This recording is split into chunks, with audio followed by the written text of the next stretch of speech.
airport. And when you discover that the people you have taken a bullet for are the ones crying to get you 6 feet under, it's the moment that you realize that if you expect the world to be fair with you because you are fair with them, it's like expecting a lion not to eat you simply because you do not eat a lion. Handle your own problems and never tell people your problems, because 20% do not care about them and the other 80% are actually glad you have them. Now, success is about you as an individual. Yes, teamwork is important, especially if you know that you're going to fail and then you want to put the blame on someone. That is when teamwork is a must. But success is about you. Do not be dependent on people, because people are more into self-benefits. Trust me, if only trees would give free Wi-Fi signals for WhatsApp, people would have planted thousands of them happily. So the next time you feel it in your heart that you need people by your side, just tell it nicely. Dear heart, please stop getting involved in everything. Your job is to pump blood. That's it. Simple. The moment that you realize that the person you thought was going to help you with your problems actually does not care about them, will be like that awkward moment when you sweat to finish a mathematics problem and your answer is not even one of the choices. Do not be too confident when someone tells you they like you. The real question is, until when? Because trust me, even back in the old days, people boasted with the Nokia 3310. Now with smartphones. So live your life. Dance like no one is going to put it on YouTube. Be hungry for success. If plan A fails, relax. The alphabet is 25 more letters. So when you start doing those things that you know you should have started doing a very long time ago, life will take notice and there will be zero tolerance to failure in your life. Zero tolerance to ignorance in your life. So when someone gives you pain, do not mind it. It is the law of nature. The tree that bears the sweetest fruits gets the maximum number of stones. So just forgive your enemies, but never forget their names, because trust me, you never want to be hurt the same way twice.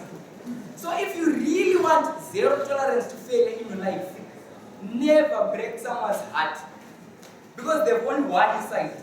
But if you really want to break something, break their bonds, because they have 206 of them. So let there be a zero in your life, a zero tolerance to failure, a zero tolerance to misfortune, and a zero tolerance to procrastination. So I want you to think right now, what if your pillow could collect all your dreams, and when you wake up the next morning, you plug it into your computer, and then you watch them all over again? Will the life that you're living now be any better than your dreams? Food for thought. So whatever you do, ladies and gentlemen, give 100%, unless of course you're donating blood. So never look back, unless of course there's someone offering you $1. So ladies and gentlemen, I say to you, let there be a zero. With this, I thank you.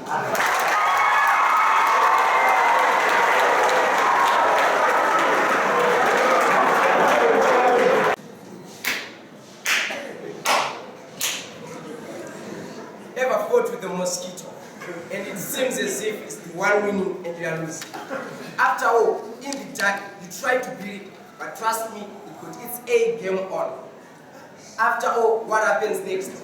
You grumble, grumble, wave your hands in dismay, then concede defeat. Compliments of the day to you all, ladies and gentlemen. Standing before you is Takut Wanashe Bonche, presenting on the speech entitled, Only Those Two Words Are Important. Yes, yes, yes. You agree with me that only those two words are important. Are they hard to say? No. Are they difficult to pronounce? No. Are they indispensable? No. Then my question is, why do many people fail to utter those two words? Okay, someone may say that they will be in the midst of thinking something, maybe they are stressed. But what I actually think is this. They will be too lazy to say those two words. They feel like they would have drained a lot of energy by saying those two words. Then my next question is, what are those two words, ladies and gentlemen? Well. Thank you are those two words. Yes, thank you are those two words, ladies and gentlemen. So, to what can we liken a person who does not say thank you? That's very simple. Like I demonstrated before, I liken that person to a mosquito which comes to you, then after all, it feels on your gut, then leaves without showing any sign of appreciation. Or a person who does not say thank you, I can liken him to a baboon, which when he's given a banana by a tourist, can even go further, step in the tourist, then get away with another bed full of bananas, ladies and gentlemen. So what are we supposed to do? Are we supposed to blame people who don't say thank you? Certainly not. Are we supposed to defend them? No. What are we supposed to do? Answer is simple. Okay, but before I give you the answer, are we supposed to go around stampeding and jostling over each other because they lack manners so that we can discipline them? No, again. What are we supposed to do? Well, teach them, ladies and gentlemen. We are supposed to teach them how to say thank you. Yes, let's teach them the essence of saying thank you, the importance of saying thank you, ladies and gentlemen. That actually saying thank you can create or break job connection. Yes, let's teach them. Let's teach them that saying thank you can actually revitalize the joy in someone's heart, ladies and gentlemen. Yes, let's teach them. Okay, now, I have another question for you. What about children? Let's even translate the words in their mother language. For example, if he is a child, in Shona we can say, there will still be two words. In Jebele, there will still be two words, ladies and gentlemen. In Chinese, there will still be two words. In German, there will still be two words, ladies and gentlemen.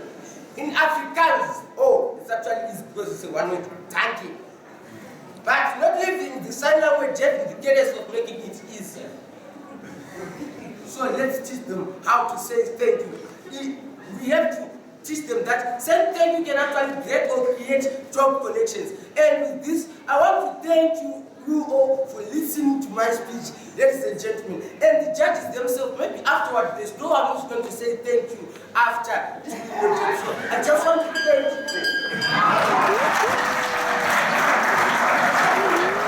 We shall now call our next contestant.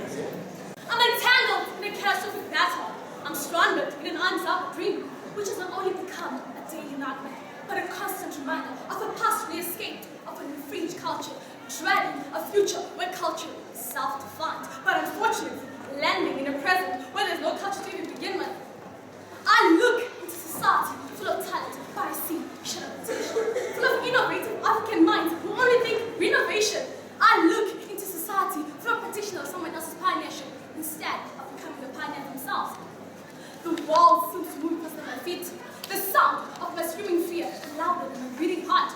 The African culture seems to move out of its shell to follow a foreign route. I'm lost in a nation of my own.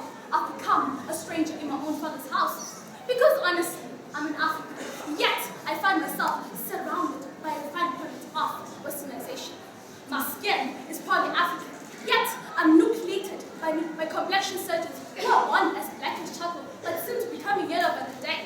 And as these thoughts collide in my mind, they are amalgamate to form a big ball of confusion. The knock of sobriety is violent yet tender, where the woodheads have become the beauties, the first eyes that rejoices, and not forgetting Zandula's first name is Lavender. Why is this so? It's because of lack of pride in culture, leading to the extinction of the black race. Honestly, my respected audience, had I not entered this room with a bird language, a bird accent, not forgetting my bird hair, I doubt I would make much impression to get you as good as you are to me. I am probably African, but my language is manufactured in Britain, my style fabricated in Portugal, and my complexion forged in Germany. At the end of the day, I'm nothing but just a product of colonialism. Not by choice, but because I am stuck in a generation where the puzzle to society is fake identity. Now, let me give you a typical example of a so-called African woman. She drives a Japanese car, has Brazilian hair good on her head. Every month she has to purchase skin lightening creams, which leave her with a yellow face and a black body. And she listens to the loud, foreign music filled so much louder that it will not only burst the eardrums, but go on to read the character. And then you hear men say, and I quote, "That is true African beauty."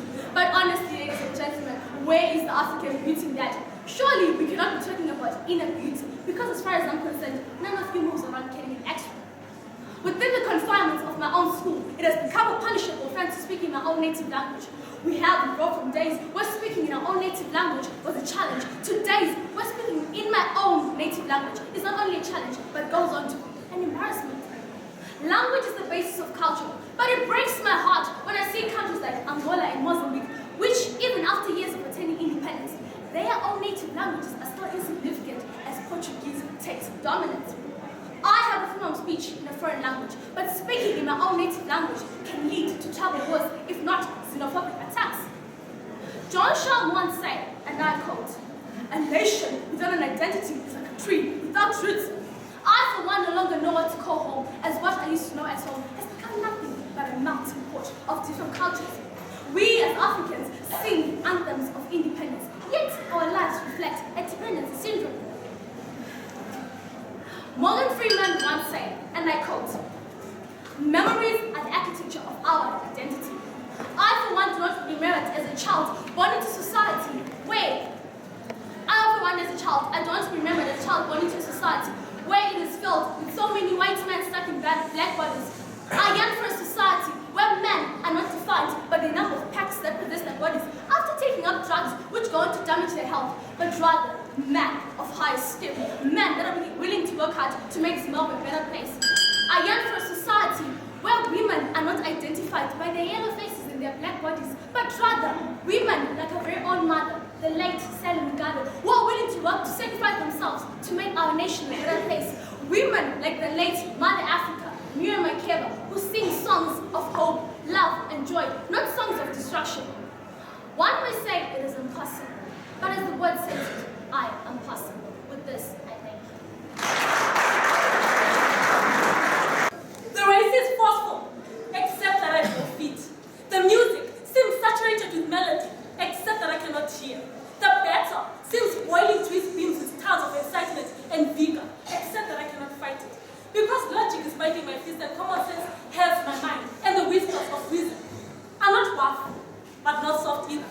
They are not violent, but not tender either, but are just audible enough to allow my conscience that the race of power has no finish line, and the battle of battlefield sadly has no warriors.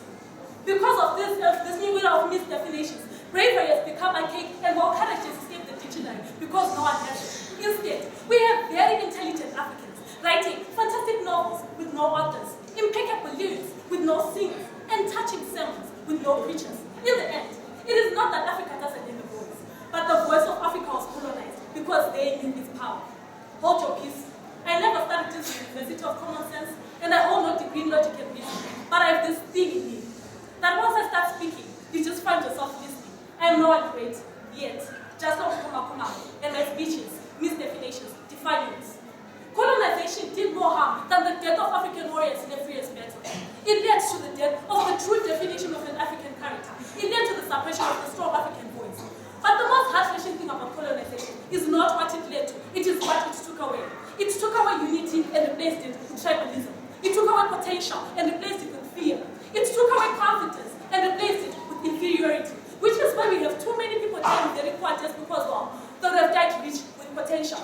Colonization planted a seed of fear among Africans.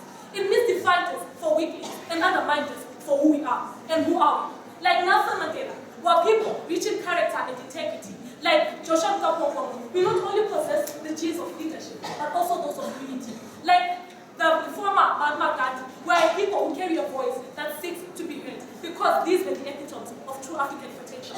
Too bad, I find myself trapped in an African generation full of so many definitions. Where the doctor wishes to seek, the lawyer wishes that you commit a crime. At the end of the day, the only person wishing you prosperity is a thief because he wants to steal from you. I find myself trapped in an African generation where westernization has defined us. I find myself trapped in an African generation where the true definition of an African woman has been misdefined. I find myself trapped in an African generation where doctors destroy health, lawyers destroy justice, universities destroy knowledge, the press destroys information, religion destroys morals, and banks destroy the economy. Then I wonder, what happened to the true African potential? We find ourselves trapped in an African generation of so many misdefinitions. When people like Julius Malema live from behind with the race of intelligence, but continue to sit on the chair of leadership with the literacy. When Jacob Zuma advocates for gender equality by day, but is nucleated by 5 boys at night, at the end of the day, the problem is neither Julius Malema or Jacob Zuma. The problem is in the misdefinition of leadership. Leadership is not meant to be a race of power, but rather a position of responsibility. But in the end, after all it's been said and done, Africa needs leaders, not just people placed in positions. Africa needs warriors, not just victims of war. Africa needs participants, not just spectators. And Africa needs practitioners of pioneership, not people who practice someone else's pioneership. But the first, Africa, as I speak, is improving. The first step was indigenization.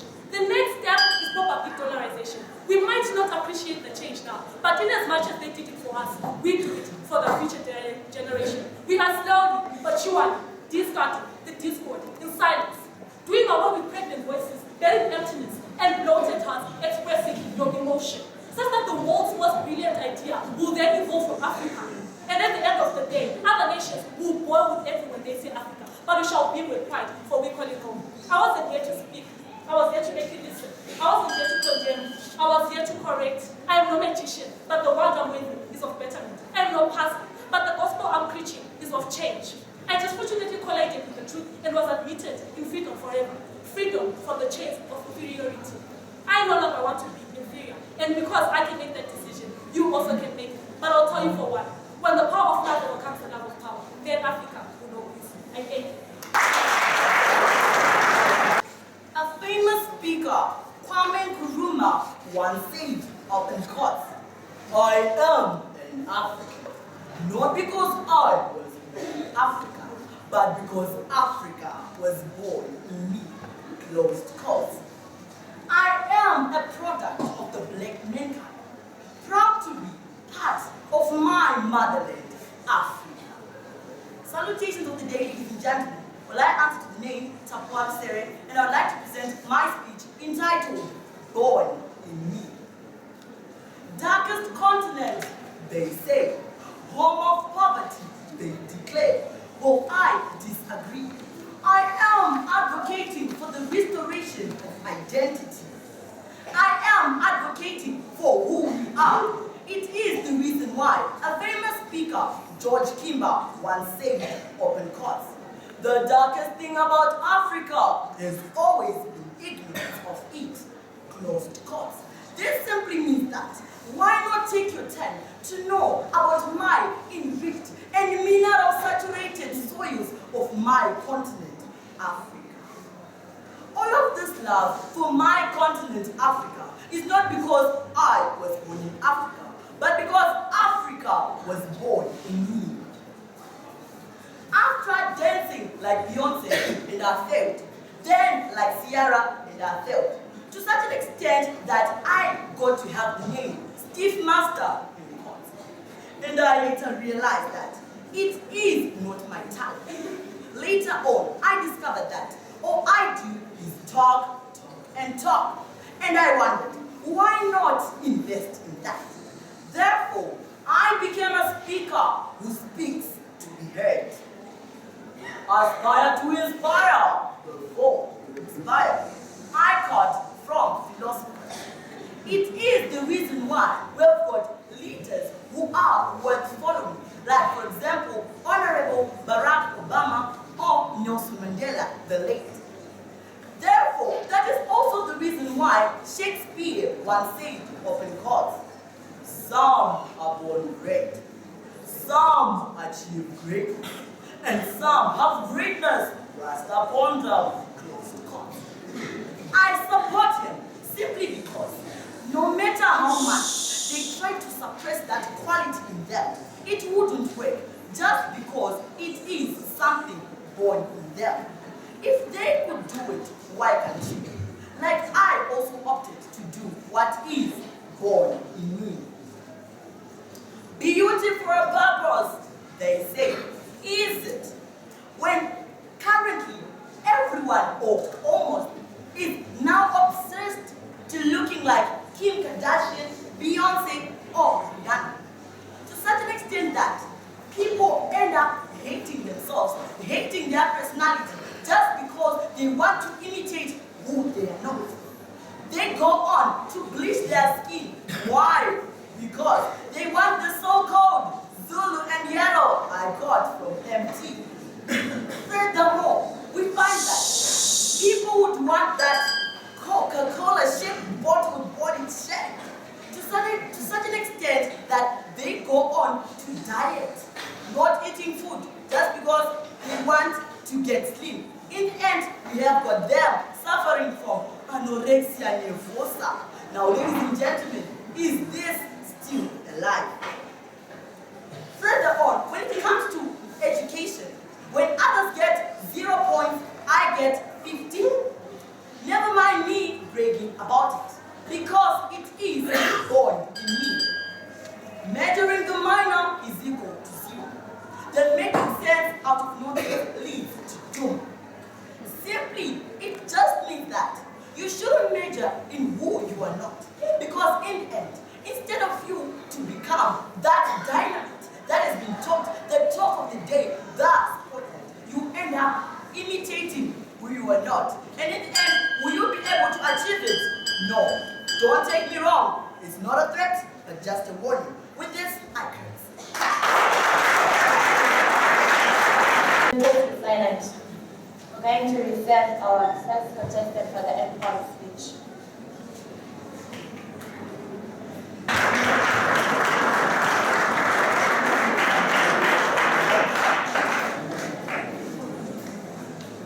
You have 10 seconds to think and a minute to and 2 minutes to deliver. 1 minute to deliver.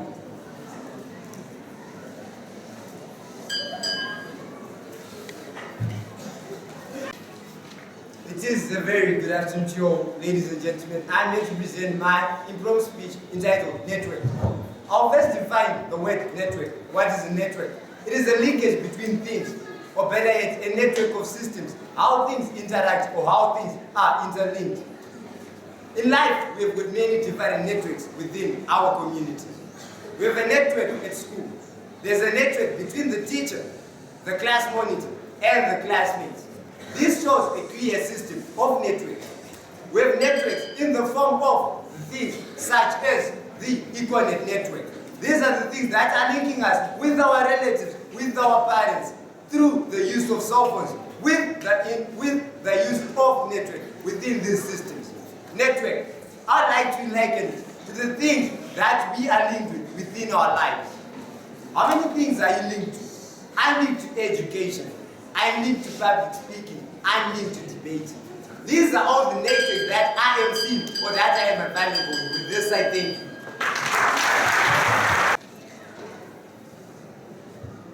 Ladies and gentlemen, the lives you lead determine the legacies you live. If you decide to be a good person among the good, one thing for sure is you will become bad. Ladies and gentlemen, times have changed.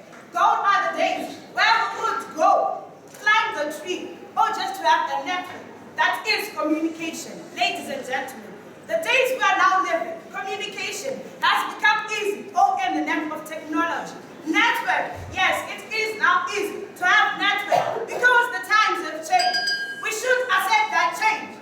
You can't be the change you want to see, whether you think you can or you cannot. Ladies and gentlemen, let us give a bow to technology because network has become easy. But also, they should not end there. You should also strive to make a change so that network can become more easier than it is easy right now. TikTok, clock is ticking. Have you ever wondered that the tomorrow you talked about yesterday is today? Do not procrastinate. The time is now. Invent your own needs to make network easy. With this, thank you.